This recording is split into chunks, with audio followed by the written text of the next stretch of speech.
Oimore Nyakoromogi Sadek mar otieno en kinde mar mondo mayud weche manyien. Chenro en mar Oimore, wantiere kod mathoth ma waikoni ma otimore pachoka magi weche ma wamiyo pek. No work because there's no pay, and we are not going to sacrifice any further. Biro mbele ka mondo waung lwedo our lecturers eng'anyo masani ningecha gisabedo ka inyanyasa gi mok ber. Jopuonjre mbalariany bugo mariwore kod jopuonjgi eng'anyo modonjo odiechienge mar ariyo kawuono. Inspector General of Police has already sent us a team from the headquarters to support the county team to make sure that we get to the bottom of that act that happened yesterday. Migao mar rita oyango ni obila oseor mati mapedha ne achije maitudo gi bambo kendo nego nyako majegni 13 Subano. Sasa wakati nilienda kuangalia fishi, sasa nikiona nikafahamisha wangu. Wangeenda watu ile mwili ndio nirudi nyumbani. Ndio sasa tuendelee na maisha. En buok bang' nyadendi moro duogo pacho dweche 8 bang' ka ringre moro ne oiki ka igalo ni en ema ne otho e gwenge mag Nyaribari Chache.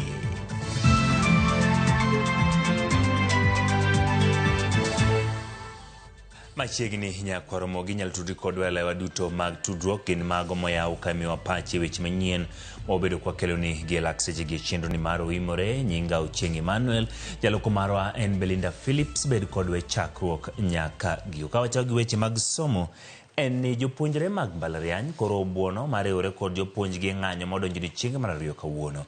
Thoth klese nojwang' ka jotije mbalariany onyono ka tiendgi ni ok gibidok e klas nyaka piny owacho chulgi gopegi. Simfros Okinda miyowa ler. Odiechieng' mar ariyo ng'anyo mar jotije mbalariany nodhi nyime e mbalariany mopogore e pacho ka. Yuak Magauja, Vuvuzela kod Firimbi nopong'o lwasi ka jotijego dwaro mondo sirikal ochulgi. Kotelegi kod jotelo mopogore mag riwruogegi, jotijego wacho ni gima biro duokogi e klas en chudo mag gopegi masani romo bilion 10. We launched this strike with 3 basic ingredients about why we went on strike. We are not going to relent, and as we stand here, we'll keep rallying all our members to say in one voice, no work because there's no pay, and we are not going to sacrifice any further. We are very saddened that the government now pretends to be very much aware and very much remorseful, and they are now sending us letters, calling us to meetings, saying they have already set aside money, but the money has not reached the universities. The money has not reached the workers. Gikwedo sirikal gima giwacho ni tiaritha kod omenda mar jopiny kar chulo jogo machuro lochgi e bero lwasi mar oganda e pacho ka.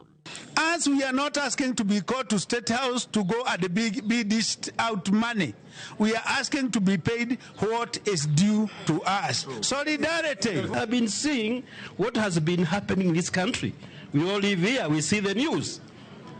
We have some programs here codenamed Empowerment Program. Those programs, we all know, is money being dished out from the government. The government can be able to afford to spend such colossal amount of money every day in name of empowerment. Itatsomo mane wadonje, klese no juang nono, ka jopuonjre bende, koro buono mariwore kod jopuonjegi eng'anyo makamano. Wabiro mbele ka mondo waung lwedo our lecturers eng'anyo masani ningecha gisabedo ka inyanyasa gi mok ber. Wambe wasabed kaka koraka student wasabed gi shida eng'anyo manochakore nyoro ni. Mokwongo sani lecture halls onge gima timore. Mar ariyo kalenda mar academics bo sani chako kethore. These are first years who have barely come to Machakos University 1 month. They have not learned anything. This is so disappointing, and we are issuing this to the government that if they are not going to act, then next week we shall act upon ourselves. Chenro mag somo e mbalariany ma pacho ka koro nenore ni dhi rito ng'at mabiro diemo wang'e mokwongo e kind sirikal kod jotije mag mbalariany. Simfros Okinda, Ramogi TV. Wadonjo e sekta mar thieth chiwo thieth magin nurses kaachiel gi nyamrero e kaunti ma Siaya ni odiechieng' mar ariyo mar ng'anyo. Jochiw thieth go ywak ni tend kaunti no osebedo ka chulogi omenda manus. Kahola kamino omenda mag sako kod okumba mag thieth okosebedi kichwalo ya gulu. Ma biro e kinde ma jochiw thieth e kaunti ma Nairobi bende chako ng'anyo margi yango odiochieng' kawuono. Judith Omondi miyo waler. Ndalo poko kalo nyaka ne chung maromo jotich mag thieth 380 e kaunti ma Siaya kod maling'ling ni gisebedo ka gitiyo kaka jotich mabandia mane ok ondiki e yo maratiro. Kaka wuono yamo mager pod kudho e kaunti no kod ng'anyo mar jochiw thieth mag nurses kod nyamrerwa manie odiochieng' mar ariyo. Jochiw thieth gi osebedo ka ywak ni osara ma imiyo gi nus ok chul gope mag bengi mag okumba mar thieth mar SHA kaachiel gi ng'eto ma owinjo chwali agulu mag keno. Awayo ojogore gi lak wawuok kendo wane ng'anyo. Gigo momiyo wane ng'anyo en ni jogi odenyo pok ochulgi, to kendo pesa ma onego bed ni sirikal ng'ado ga e salary titero ne bank, ing'ado mondo ochulgo SHA, ing'ado mondo ochulgo insurances kod SACCOs ma jowa nitie. Pesa gi ing'ado tok ter. En sirikal ma county ema ng'anyo ni jopiny. Sirikal ma county ema mayo jopiny gima muhimu miluongo ni chieth ma kamra mara gi chulo ushuru ma mondo giyud chieth makare. Bang' ng'anyo ma okwongo mane obedo e kaunti ni ne omigi singo mar chopo dwarogi e thuolo mar ndalo 30, singo ma pok gineno nyaka kawuono. Sirikal ma Siaya county ok ochopo e winjruok mane waketo ndalo moko 30 mokalo. Koro wakwayo jopiny ni ka gineno ka wanoko to gisirwa. Ndalo 30 nokalo by last week to onge gima nosetim nyaka kawuono. Omiyo mano ne wamiyogi strike notice mar ndalo 7. Ndalo 7 okalo ka kata wuoyo kuwuok kodwa. Komachielo e kaunti ma Nairobi bende jochiw thieth gini mana kod ywak achiel mar osara ma ing'ado okumba mar thieth e kind mamoko. Since beginning of the year, the third-party deductions or they started being, they used to pay net salary. So we kept on hoping that they would improve. Until now it was too much. The health workers started being taken to CRB. The banks were on their neck such that when you get that net, it is taxed as interest on the loans that were behind. Here we are representatives of many thousands, of more than 6,000 healthcare workers in Nairobi that have yet received their salaries and who are going to down their tools in the next 1 hour.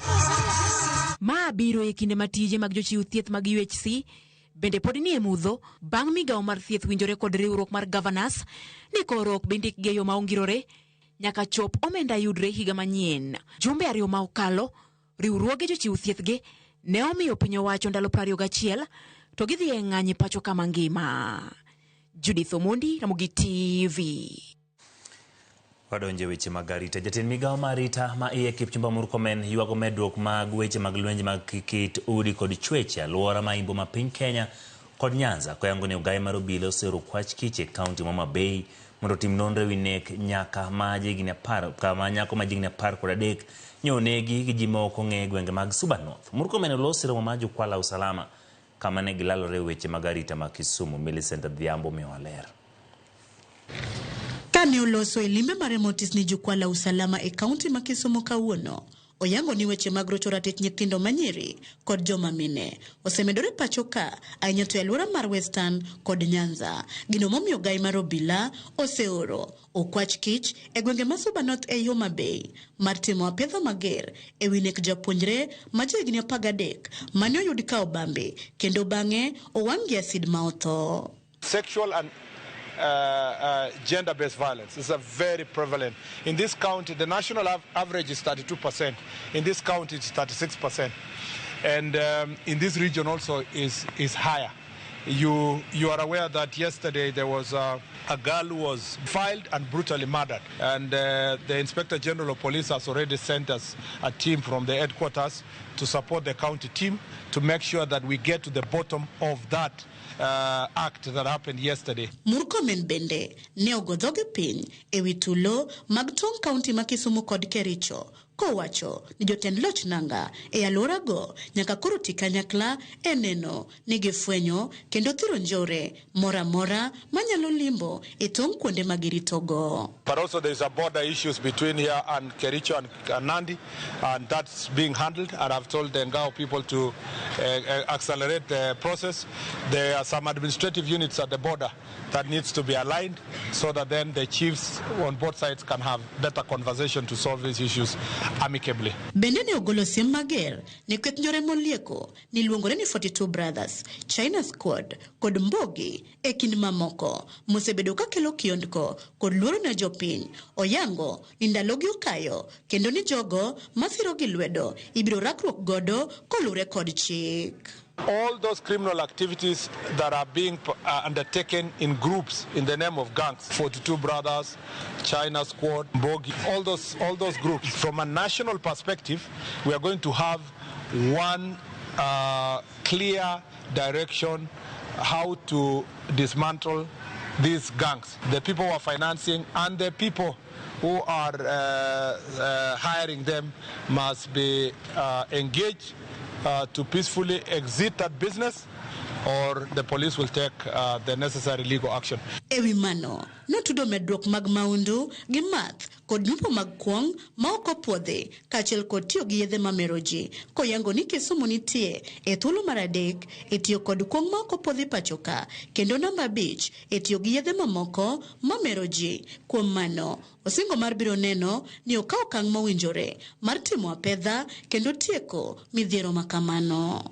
When it comes to the proliferation of illicit alcohol, Kisumu is also the 5th leading county in the country when it comes to use of or substance abuse, including use of drugs. We had agreed with the National Police Service that there must be special operations in the whole region to make sure that we target the perpetrators. Jatelono otieko kayango ni mibadhi mogo tach e tendo bila mapachoka ema medo ketho tudruok makare e kindo bila gi jopiny kowacho ni sirikal dhi keto lokruoge makare mabiro tayo ndiko mago bila mabiro gegeta maduogo yie kod geno e tijo bila. Millicent Adhiambo, Ramogi TV, Kisumu County. Pod wantiere weche magarita obile county ma Mombasa osechako timo pedha ni kweth jonjore mane one wang' dede ma CCTV ka monjo kendo kwalo jopiny e alwora Malaysia e od bura Manyali Mombasa. Monj mane otimore kar saa 5 motieno koro kelo luoro ne jodak e alworano mabende koro ywak ne obila mondo omi ochak chenro maluorore e gwenge marakore gi jonjorego matiyo gi apiko to manore gi beti. Joja oko nigi ler. Pichani mar wang' dede ne omako ji 3 mane oting'ore e apiko kar saa 5 motieno e alwora Malaysia e od bura Manyali Mombasa. Kae, ji 2 kuomgi mane oting' ne olore apiko ka gima gidwa donjo e rangach bang' neno ji 2 ka wuotho gi tiendgi e ka gilodho beti kendo monjogi.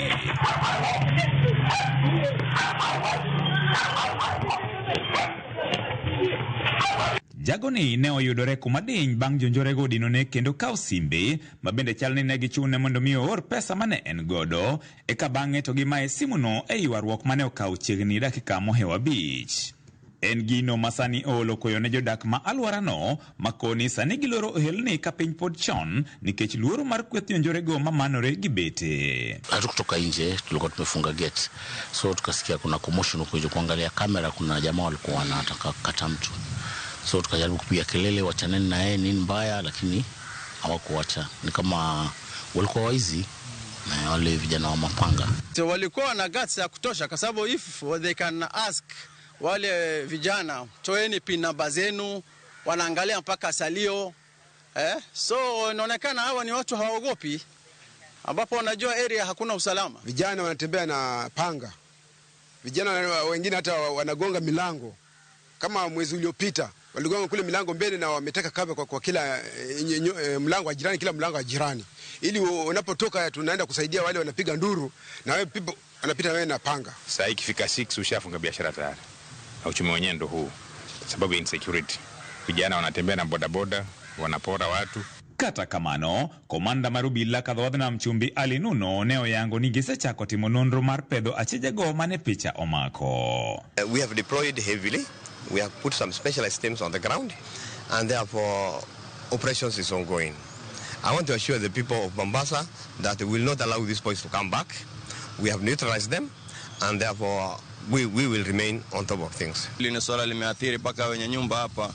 Kuna watu wana azma bado wanataka kuondoka mtaa wa Hame, ambayo itaweza kuathiri katika watu ambao wanatarajia kupata mapato yao kupitia rent. Sasa hii kuna vijana wanatembea wakingoa tokens za watu. Kama jengo fulani hapa, kuna gorofa ndefu hapa, walingoa token karibu zote. Penye wanauza sijui ni wapi, maana najua kwamba token ni mambo ya Kenya Power. Tusharipota kwa OCS, kwa OCPD, lakini wanasema polisi ni kidogo. Na hasa hapa hii mahali ni area ambayo kidogo wanafunzi wa university ndio wanaishi. To bang' fwenyo ni picha mar wang' dede ne menyogi, achejni ne otoyo picha ne gibeti kapok giwuok. Obila olero ni midhiero mantiere en ni chike mapacho ka podi yiene doho weyo achich thuolo kata ka osemake. Gino mokoni osebedo kang'uko chenro mag obila e temo kedo gi jonjore to chutho e kor gwenge. Kitu kinashangaza ni kwamba kuna vijana wanajulikana. Maana kila siku wanashikwa na polisi, unaona wanapelekwa. After 2 days unaona wamerudi kwa mtaani. The same guys watakuja kushikwa tena. Sasa ni kitu kimeendelea na ni kama kuna watu wengine wanajua. Because yezekani kila siku wewe ndo unashikwa alafu tena wewe ndo uko nje. The process about the litigations and etc., it is an issue that we need to discuss at a very broad level. Because every day you arrest, they are out. You arrest, they are out.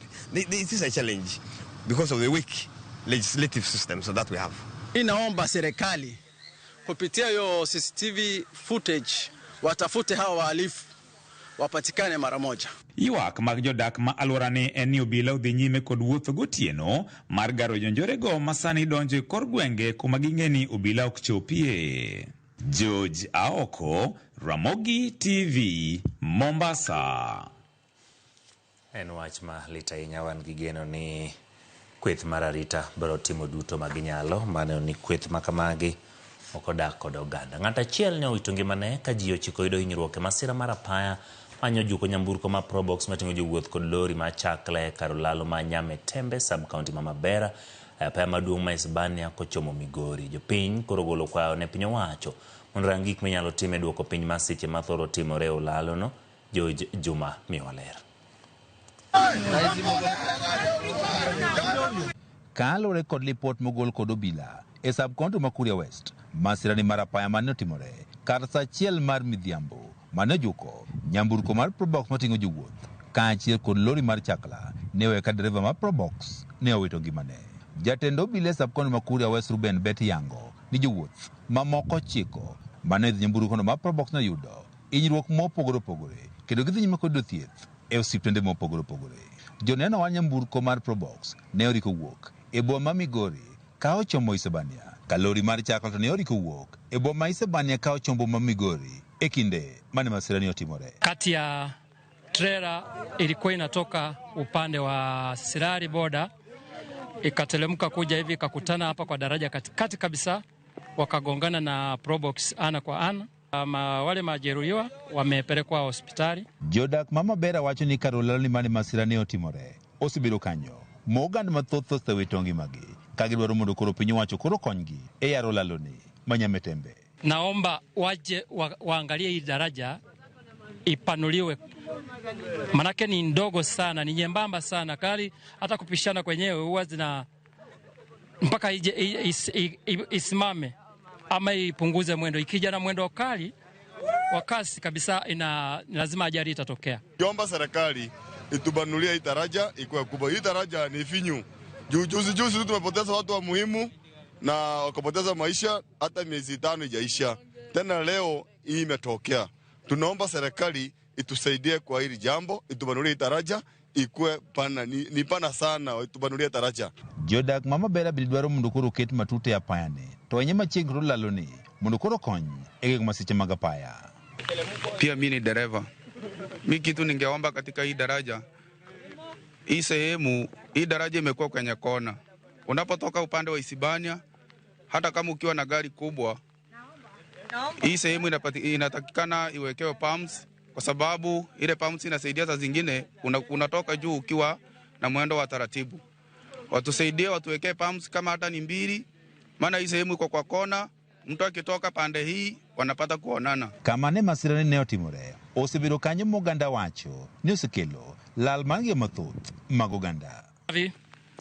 Waje waangalie kabisa hii kitu, manake imeua watu wengi hapa, tumezika watu wengi. Daraja imeanza, watu wanakufa, tunaongea, hakuna kitu inafanyika. Rais anaambiwa mbunge nini, hakuna kitu inafanyika. Tarik 19 mar dwe mar achiel mar higani, ji maromo 5 ne owito ngimagi e kamoro achiel ni mane masira ne otimore. George Juma, Ramogi TV, Migori. Kapod wantiere weche mag wuoth, jatend migawo ma wuoth Davis Chirchir koni piny owacho sani osechako keto chenro mabiro gayo kwan oganda makwar mawito ngimagi higa ka higa e pacho ka kaluwore gi masiche mag apaya. Jatelo mane loso magala moro manokelo kanyakla jogo manie sekta mar wuoth Mombasa oyango ni adier nyao osebedo e wach luwo chike mag apaya gino mosebedo ka nyayo masiche ma kinde ka kinde. Kuom gigo magikoni dwa keti maina neno ni derepe mariembo nigi lony makare, geche maringo apaya opuodhi kod neno nitiere andika kata road signs e apaya chutho to kuonde ma masiche thoro timore. Because you find, for example, he did other global actor to behave better, to have less premium, ensure that we are here with the members of Parliament, Transport Committee. We are here with Kena Kura. We are here with the Ministry of Health. We are here with the National Police Service. We are here with any agency which has got an input, including the judiciary, in supporting us to enforce and work together, recognizing that lives lost in our roads impact heavily in our economy. We are determined to leverage on technology, and that is why we want to roll out several regulations that my CS will do so within the course of this month, that will look at the issue of motor vehicle inspection, that will look at the issue of leveraging on technology, including the use of telematics for both commercial service vehicles and school transportation, and will also look into the issue of drink driving to ensure that we work together with the National Police Service and reintroduce ways of measuring the content of alcohol for drivers who are under the influence. Kuna jukwaa la usalama ambalo linaendelea na Mheshimiwa Murkomen. Kwa hivyo na sisi pia tuna propose kama kamati ya transport kusema kwa kuwe na jukwaa la usalama barabarani specifically ili kuangalia mambo ya barabara na zile ajali ambazo zatokea. Jatend piny Kenya William Ruto nyiso yie mare ni piny Kenya ni kama kare kendo pod en kod geno mar keto piny Kenya ngadho ma pinje madongo mideo kaluwore gi dongruok e sekta mar udi gi thieth mawacho ni tayo gi omenda ma pacho ka ma oko kwa oko. Ne olosero manokelo kanyakla jodolo e boma Nairobi, Lydia Okeyo nigi ler. Ne en romo manokelo kanyakla jodolo mag kanise e bwo riwruok mar Evangelical Alliance.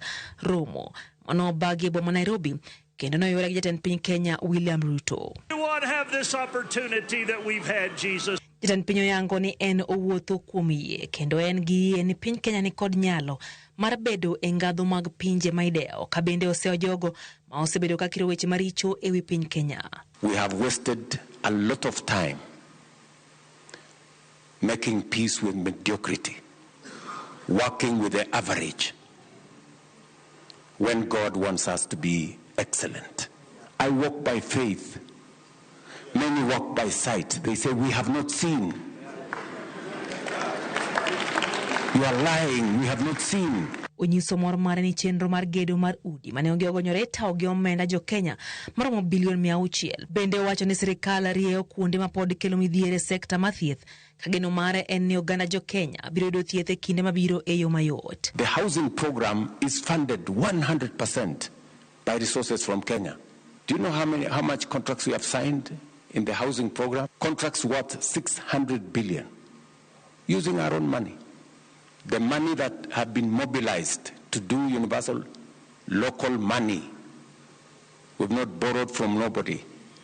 300 billion of our own money. We are refining it, and I promise you, by God's grace, it will be possible for each and every citizen of Kenya to be treated and paid for without the burden of selling their properties to be able to meet their medical expenses. Ruto yango ni piny Kenya osego nyadiriyo kungo margi ka koro okwa horuok mar miye kinde mondo mi ochop singo mondo mi oganda jo Kenya. Some people think I am mad. I am not mad. In our lifetime, it is possible to move this country from the third world of today to first world. Mabire kinde ma oganda osebedo kagolo paro mpogoro pogore ewi tend William Ruto anyato bang' bedo e telo kuom higni 3 mokalo. Lydia Okeyo, Ramogi TV, Nairobi. Tokido report ma Lydia Okeyo wakao yo nyakwar mgajwa nkarapano kupikidi mabor ka oduge kidieny mar ariyo parni wantiere kod sigana mar gin kanye kikidi mabor.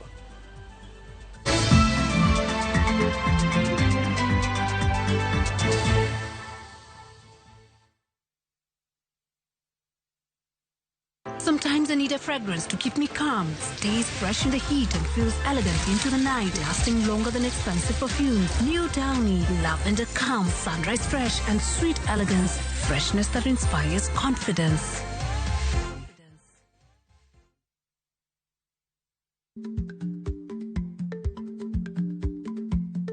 Jarikni jamwod nyoyo gi goyo.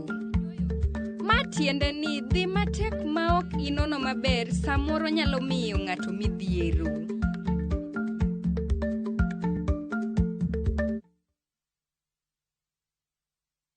Isayudo nyodo nikelo nyako chia cholokore nyeje lunga nisandi nango nyako chia mimi yere kende jalo sigo kachandi gimon nyako chia utemo katano.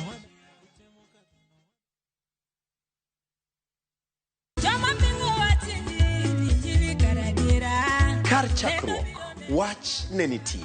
Wach ne nigi Nyasaye, kendo wach ne en Nyasaye. Jumapil e chenro majiwo yieni, chenro maketo chunyi machiegni gi Nyasaye. Juma ka juma wakelo ni wach man gi teko, wach makelo geno. Ma oken shoya, ma en kanisa, mae wach Nyasaye. Kawariwore kachiel kod jotich Nyasaye mamoko, mochiwore, mowal kendo mogwedhi. Okodeo hiki kit chwech kata kanisa ni. Injili kalo. Kokelni kod an jatich Nyasaye Ben Otiende. An Roda nyar kokitmo. An Ken the DJ. Wan kai nikech injili mitnwa. Wan ka nikech herane mosik. Wan ka nikech in. Injili kalo, manera Ramogi TV.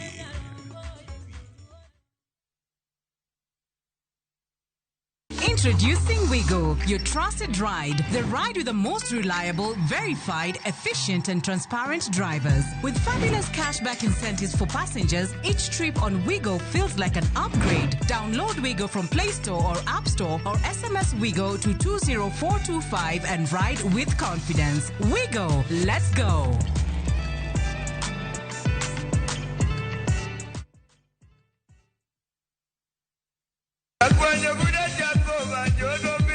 Nyakwar Ramogi, to karama en nga. Nyathi nyuguda edana. Miluonga ni nyakwar nyuguda. Kikwa bagni, nikech ka nitie wach. Onge thum maboyo were. Akiani kar kanda ng'ogwe na kodiginyo. Thum mana boyo were ok ni kate suti. Otis Bongesa, Nyakwar Nyoguda. E chenro mar ng'ejo thumbewa, tich abichni, kochakore saa 2 okinyi, kendo ngeso saa 5 onyango, kitai gi Solomon Atito Kafaya.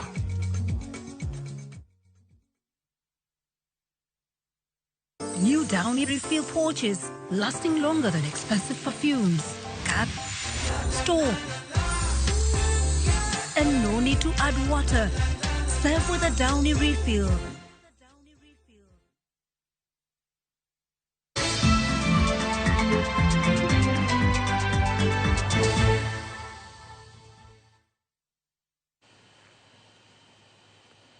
Erokamano kuom medo kete e Ramogi TV chenro mar oimore.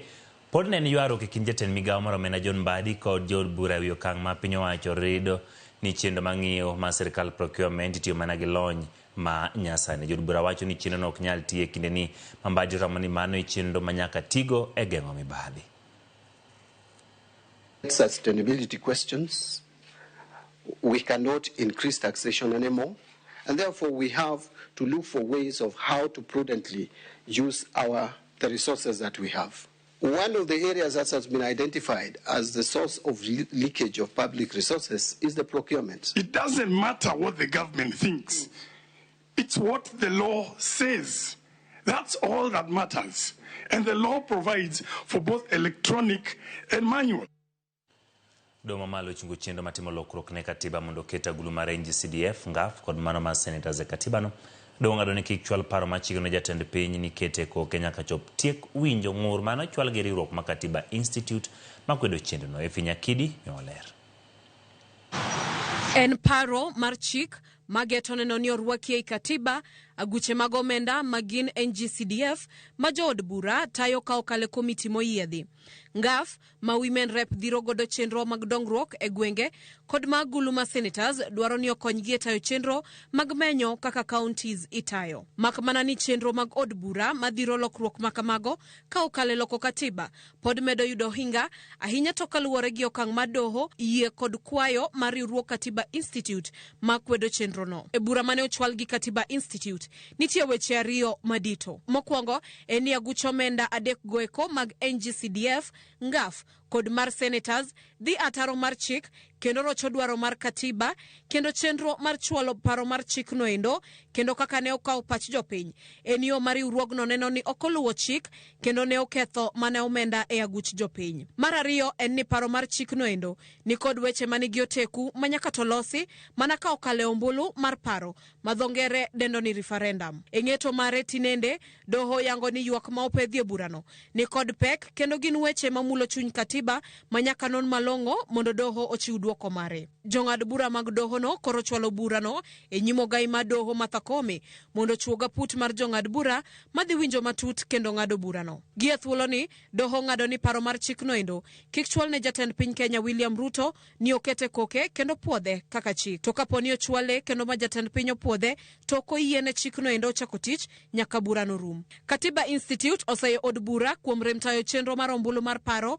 Motelo, Katiba Institute kod riwruoge mamoko ne oseyo jood bura kuom donjore tije ma chik ok opuodhonegi. We are concerned that as provided for the Constitution, the only two levels of government where the consolidated monies should be shared, which is called the Equalization Fund, is the national government and the county government. Elected members have no function to which they could be able to receive money to provide services. If they are legislators, let them be legislators. If they want to be administrators, let them resign, join the executive and be administrators of these kitties. But doing both is really something that is against the Constitution. Burano koro idhi winj gi apudno ma igeno chuogi gi ogai madoho kendo maduoko margi dhirieyo yo manyien ma jo Kenya dhi luwo ka otenore gi aguch omenda go. Efinya Kidi, Ramogi TV, Nairobi. Ogai manyien madun bura ma Safina Jimmy Wanjigi osingoni pononi oyier kaka jatend piny Kenya yiero marigi magano gi 27. Odhi chungo okang' ma Kenya dhi nyime gi chulo gope maromo trilion 12 maonge adiera margi. Wanjigi wacho ni piny owacho nego ler ne jopiny ni gope makamago ne okawe kinde mane kaachiel gi osiem ne jopiny chenro mag dongruok mane ola makamago timo. Gai machon ma Safina Paul Muite ojiwo rowere mag Gen Z mondo bede opara manyien makelo ne telo makare kaachiel gi kelo lokruok e pacho ka. Ni gilosi kinde nyasi ma sidho Wanjigi kaka ogai ma Safina kaachiel gi Willis Otieno kaka jalupne. Safina mane ochuogi amagan gi 1,195 osebede bwo Paul Muite. I am saying that the new leadership and Gen Zs need to lead maandamano tomorrow on the issue of corruption. Because this is a government that has grown immune to disclosures about corruption. Miaka 3 sasa, Willis na mimi tumezungumzia kitu inaitwa ODS debt. Mukipatia Kasongo ushuru wenu 70 kwa 100 shilingi inaenda kulipa deni bandia. Ile ingine 30 anakula. Sisi tukiingia namna hii, serikali ya Safina hatutalipa hiyo deni. deni bandia hatutalipa. Kwa sababu hatutalipa, tutakuwa na saving ya trilioni 2 kwa miaka. When we say that the police are killing our people, they are arresting them, where is accountability? They say orders from above. We are proposing and we are saying the above must be the people. Every OCPD in this country should be elected by the people of that division. We give power back to the people. Pod wantiere weche mag siasa. Duond bura mar DAPK koro walo jagoro mar riwruok mar Seth Panyako kaka jalno madhilaro kom od bura ma Malava gitiko ma duond bura ne yiero madundo ma tarik 27 dwe mar 11. Kanolanda yanga okang' ma kamano gai ma DAPK Eugene Wamalwa ni Panyako ema ombe ni malo mokalo kuom jogo mane laro tikono kod jolar kom od burano. DAPK ochiwo ne Seth Panyako tiko Nyalodia kaachiel gi jal madhilaro kom MCA Makisa East Isaac Ayaya.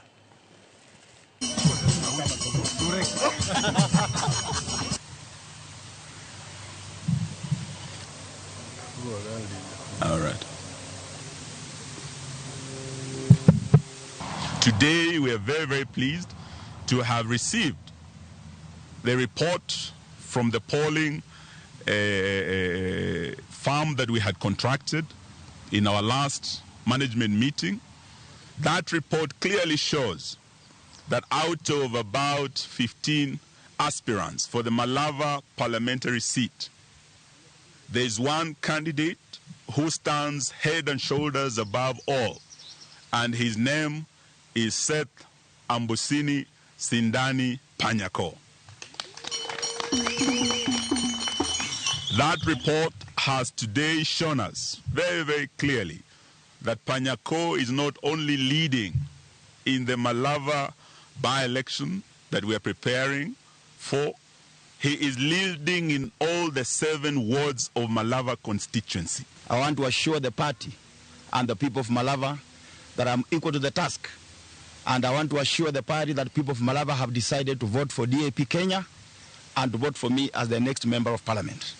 I want to thank the party, and I want to assure you that the work now for bringing this seat home to DAP party and the United Opposition has officially begun today. Kodhi sigana bende makodho Kisii, nya dendi moro ma ne igalo ni optho ma oiki. Udugo pacho dweche 8 bang'e kendo oya anyuola mare kod buok. Sarah Kwamboka mawuok e gweng' ma Nyaribari Masabe, kaunti ma Kisii, oyudore bang' ka familia mare noiko ringre dwe mar 2 higani kane giweni mano ne ringrene. Jafwambo marwa ma Kisii Crispin Otieno miyowa ler. En buok maduong' ne gweng'ni magot Nyango mani Nyaribari Masaba e kaunti ma Kisii bang' nyadendino ma jahigni 20 mayande gi bago nyasi mar ik mare dweche 8 mokalo nyiedhore oko kendo duogo pacho. Tarik 5 dwe mar 11 higa mokalo mar 2024, Sarah Kwamboka ne olal apoya kendo familia mare ne ok nyal yude. Bang' dweche 4, ripot ne ochopo ni ringre ne oyudi e kar kano ringre manie hospital Magucha e boma ma Keroka. Min mare kod anyuonde mamoko ne odhi ma oyango ringre Sara e kinde no. Sasa wakati nilienda kuangalia finishi, sasa nikiona nikafanyisa wangu kwa meno hata ni uso. Pichani ema ne otigo e sandug ik mar mosenindo e kinde no. Ruoth ma gweng'no bende ne ogolo oboke mar yango tho mani kod tarige mag nyuol kod tho mar Sara.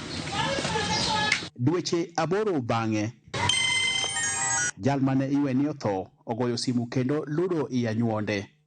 Sasa ile na sino lady akaniambia sasa nataka muongee na mtoto wako. Kamwambia mtoto gani? Akaniambia Sara napiga simu. Sara nikastuka ngatoa ile sugulia kwa jiko nikaweka chini. Na sasa hatuna pesa. Venye tuko hivi tuko maskini. Chenye tulikuwa nacho tuliuza tukamaliza. Ndio huu mwili ukazikwa. Ne wamanyo Sara manyaka sani otamni ok nyal donjo e dalagi. En adieri ni Sarah Kwamboka ngima kendo ringre mane oiki en mar ng'ama chielo ma ok en. Ne wapenje matut e wi kuma ne odhiye e kinde mane owinjore obed e klas 12. Hiyo wakati nilipiga simu, sasa nilipiga haikuwa inafanya, nikaenda kupiga ya mzee kakata. Wich bar koro ni kuom familia mare mar manyo yor golo oko e bur ringre mane giiko gino madhi kawgi e kind siling 50,000 nyaka 200,000 kaluwore kod okinde mane gilosogo. Crispino Tieno, Ramogi TV, Kisii. En wach ma nigi pek ahinya, kata kamano pod wadhi nyime gi sigana. Wadonje kidieny mar Gen Kanye. Jodak e gwenge mag Muru Bay oyie chiwo lope ni mondo mi otigo e chenro mar gero kama meli gowe mong'ere kaka Muru Port michano gero kod piny owacho mamalo. Gedo ma kama meli gowe ma imanyo ne lowo en achiel kuom singo mane jatend piny Kenya William Ruto chiwo ne oganda e kaunti Migori kinde limbe mar dongruok dweche machuok mokalo. Jokanyo duol mochune weche mag Law National Lands Commission ne bedo kod twak kod oganda e gwenge mag Muru Bay kama oganda oyie mar chiwo bath lopegi ka piny owacho bende biro chulogi.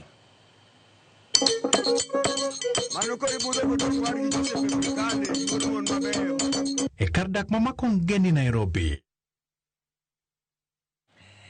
Koromogi mano en report mar Migoro bokelo ni kanyo, kata kamano wabro mi e chakruok mar sigana mar Gen Kanye nikech okikore kod mar Migori mibro yudo toka osedo sigana mar Gen Kanye nikech wadono mi sigana mar jotije mag reru machon, jok mane osebedo katiyo e kambi mar reru. Achiel kuom kembe ma ne ondiko ji mathoth e kinde mokalo kendo jal mosebedo kameloso no sigana mag Gen Kanye Walter Nyambaga nje yudo thuolo mar mondo mi ne olim mokuom jogo mane osetiyo e kaka jogo mane tiyo e kambi mar reru kinde machon.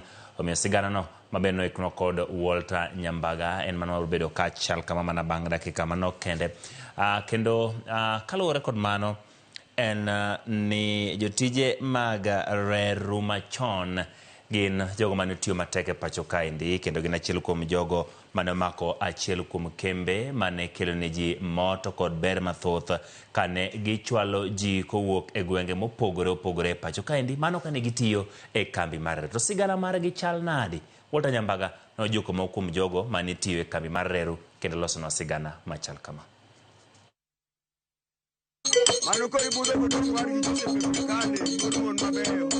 E kar dak ma Makongeni Nairobi, achiel kuom kuonde jot moting'o gendini buora mopogore opogore kaluwore kod chal mar ngima. E kaka wamedo bayo wang'wa wachich kod kit ute manie alwora maka e mbaka e kod jok modak ka gimiyowa kaka ne giyudo utege. Ing'eni iye ka kane gedogi ochako timore, notimgi gi waindi manogero udigi, to ne igero udigi kaluwore gi klasi mar tich gi grade ni, ne ok inyal ot kama mamidwaro neno mane mino ka ino kaka kidhi ka tino kama iwacho ni ma jo singles ni ka nitie maluto kidhi mawacho ni ka jonyuol to kidhi kucho tiwacho no hanga, to kidhi kocha tiluongo ni gorofani mondo advance dhi gorofani ko en 10 by 10 man gi gine iye kidhi 10 by 10 mabathe kocha cha ne en 10 by 10 man gi radio iye, radio ma inoki control enako KBC tiyawe ma inoki lore be inoki yawe eni yawe station yawe railway station eni control to kanye miluongie kidwa ng'ato tich ni Paul Kotung wadware tich sani eringi bundi bi reru kanyo ne iluongo go nyaka jibe. E higa mar 1986 jaduong' Paul Kotung ma en jal mane oyudo thuolo e kambi reru kokale tudruok mare kod mane en gavana ma Homa Bay Cyprian Achelius Otieno Awiti kabiro ka to wado 1986 ema chako tich reru ka achiro makato ko ondika tich railways ema chako tich central workshop ka technical school to tera od bao iluongo ni cabinet shop shop 048 kuri misano mara ini winjo bao dhi winje gima joge timo kane kura ana chaka kaja bao 1986 no kura atie cabinet shop ema ko watie ka tieko kanyo to otera 024 body shop kamilo se bodies mag locals ya Kai to katiyo kanya adhi Railway Training Institute. Kanya mako adhi asome kata bilo posted back to workshops. Kanya anyalo paro. Ni engineer Mbagu majakano. Ne kawa jokano ma dot no ma kijende bilo buokgi. No biro moduro ruma okela ni B okelo jogo moduro. Engineer Gembo okelo wakajo kachnyo moduro. Awiri jako otero Railway Training Institute mako chiwo kindi wamosoma gidoluo. Rabolo idho teknie. Rabolo idho teknie nigi duol ereru. Mapek machalo nyul. Awite ok East Africa bwana. Awite ne pek makede Railway Training Institute tidonjo rabolo idho tek to wawacho mana kod luo. Musa mare ini akanye. Na akara chuon. Oh, ya akara chuon. To tema ngore yuka na karibika. Anawiti morwaka motera rabolo idho tek no okonyo ji mang'eny. Yuka wan sani ikidhi essential workshops to wagon complex hotel ne gindiege manawi to rwako kidhi maintenance manager kanu mawi temo rwako sani within the workshops all the leadership mantie within the workshops oketgi gawiti jama wiko no chako chon kapo doken gavana mano poden na reru to no chakore nade. Ingini reru no mane me jarero kenyal sando nyaka kawuono. Jo mose temo sando joreru te osetho. Very miserably. Why? Railways no ger foundation mar remo. Kwa golo reru Mombasa kwa kile Nairobi. Ji to sab maro monade mane luone man ita. Mane sibuche chamo. To nyaka reru kadhe nyaka reru kadh kanyo. Omiyo reru no ger foundation mar remo. To gima no konyowa ni ji mang'eny ne riek kabisa ma tich mano puonjwa. Kawuono I'm retired. I retired in 2023. But I'm called back because I'm very sharp. Nditiye maponi nyaka watim kichwangeyo gi kaka no puonjwa. Joka ne puonje ne gi chayo jo Africa but ne gi puonja Africa tich maler. Ipuonji tich mi puonji to gionge gi ubagusi. Michael Wasonga ma bende ne odonje kambi mareru ega mar 1992 bende ne ochako to mana kaka japuonjre. Ngira donja 1992 alfachier mi ochoko prochiko gario. Actually adonjo kaka fundi. Bedo kaka fundi badhi training railway training at Railway Training Institute for 4 years. Okay. Then kuruka duogo ne nilu no artisans. Okay. Kishne what maintenance magbogi. Okay. Yeah. Kuro ka wukto adonjo utera CX in workshops. Kuro workshop kema betie then adonjo kure stores. Kwan mago ganda magluo ne wachore ni thothka to mana mokel kod jodito. Actually joluote mabene ng'eny rira ahinya. To ido ka leadership ng'eny ne joluo mane nitiere. Ido ka performance gi mostly ne ido ka gin joluo. Ido ka as much as no ka ng'ato kosomo but ne wan kod training ma on job training. Ine no kalunika. Ma e chunyi luo. Ine no ka. Ma e chunyi luo. Kibiro makongeni. Kidhi kalunika. Kibiro makongeni ka. Kidhi mbotela ka. Ma e chunyi luo. Ende kama ka jatero nyono ndike dhi tich. To omako ndara baka majamu to kaluo. Giwacho jatero gedo tich sa achiel yo kama. To kachopo sa 10 to giwuok gi ae tich. Maka onge jati sa 10 achiel joro setima ngowa osea. We were very very organized. One very proud managers manotireru kinde wa 80s and 90s. Nigi kauji mang'eny gigolo dala gi kele tich. Injinia Ogembo gini, Injinia Mbagu, Engineer Siangla, Engineer Doch, those people no kauji ogolo dala mukele tije. Mana kaka jok matieleru no miluore korgweng. Chudo ne chalo nade. Msara manomiya mokwongo en 1,440. Mano pesa mang'eny mokano. En pesa. Donge na dak maber. Nikech ot be ne omiwa memo kwa chulo ot. Maber kai machako dakie e Mixcon. Kanyo madonje ka chako tich. Ngine kwa biro ka kondika tich 1986 ne chula 860 kende. Okay, kende. Then a lot of money. 86 was a lot of money.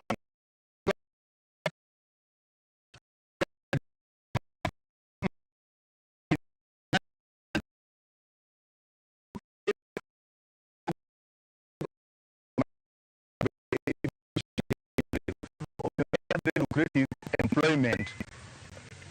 Makala ke dia ko gweng to kapuni nyako ni ma jarer to ne ngama lich mokalo ne okwan jo matindo. Okay. To ko bire yeka kuro konyowa kuro wachako bedo kaka oganda. Actually kinde no ne wan kod railway ne wan kod posta gupa mage jok mane nongere sana ma kiwa ngane nur ngane tie railway to ndika kikawi ukawe kaka jomoko kagini kenge giwacho ni jarer en ngama ngu pension en pe ne ngima licha ahinya ja posta ngu pension mano ngama licha ahinya koro wadu mano ud ngane tirer mano tek kaka oketi Lwasi to kod chenro mag retire ne chalo nade. Inyini ko chak kindiki tich to pachi ok par retire.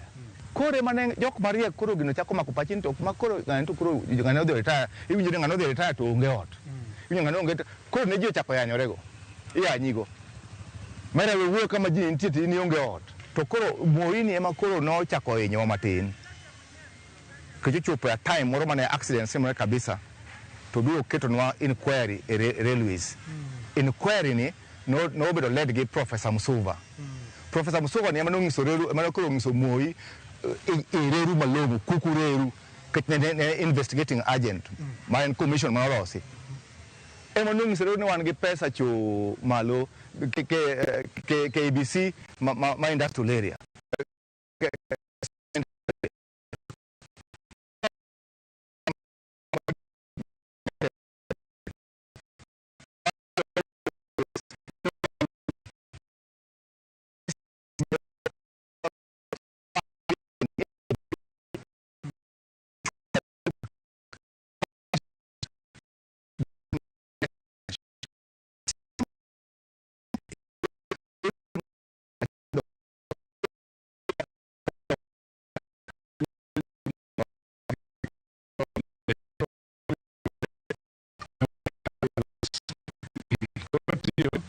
Kojo fa Rio kumia gaga uchiel to jomoko biro na Rift Valley Railways. Yes. Koro take over. Koro obedo privatized. Koro ngima ma jare chande lokre.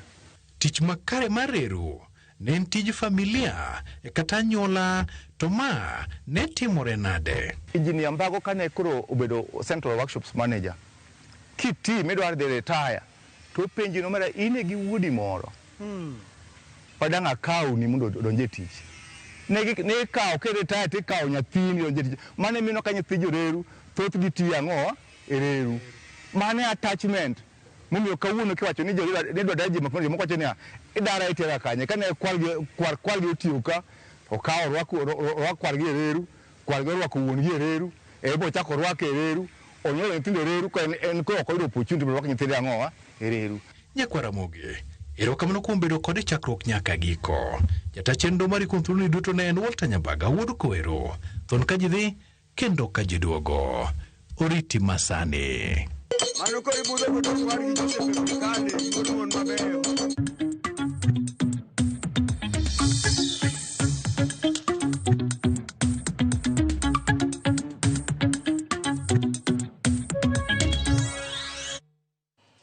Kedak gwenge mag Murube yochiwo lopegi mondo tigo e chenro mar gero kama medo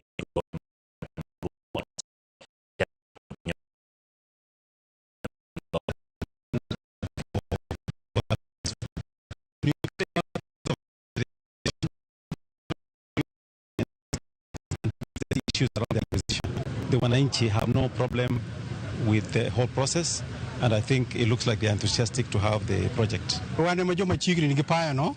One business marwa dhi improve nikech wan joma ne wabro supply items gik mage kaka chiemo gi kuom joma dhi dak kanyo wabro supply gi items kaka mag pur kech we are close to one joma chigni kanyo koro paya no biro me improve kata business mag community. Kwa hivyo wanodwaro ni paya no ger. Koro ginyiso wa ni gidhi chako to kwane okwa lalamika nikech wawinjore gidhi chako. Koro bedo ni gidhi chako kanyo to pod wadhi dak kanyo kaka wan joma utegi ni kanyo. Tok kosechulwa kore ka gibiro golowa kanyo. Ka gibiro tiyo kacha, an kaka nyithinda osebedo joma dongo gibo yudo tich kacha maginyalo tiyo, to an kaka an miyo anyalo yawo tenda moro kacha, atedo chiemo, gimoro amora anyalo timo kanyo.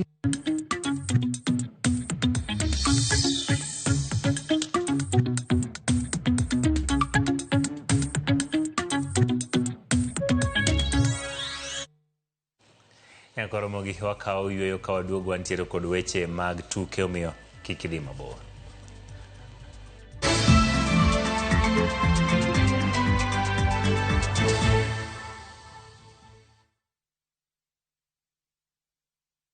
The world slows down, and in the quiet, we find each other again. We laugh louder, we love deeper, we reconnect with friends, with each other, with ourselves. This is the low season, the season for connection. Rediscover your partner over dinner by the ocean in Diani.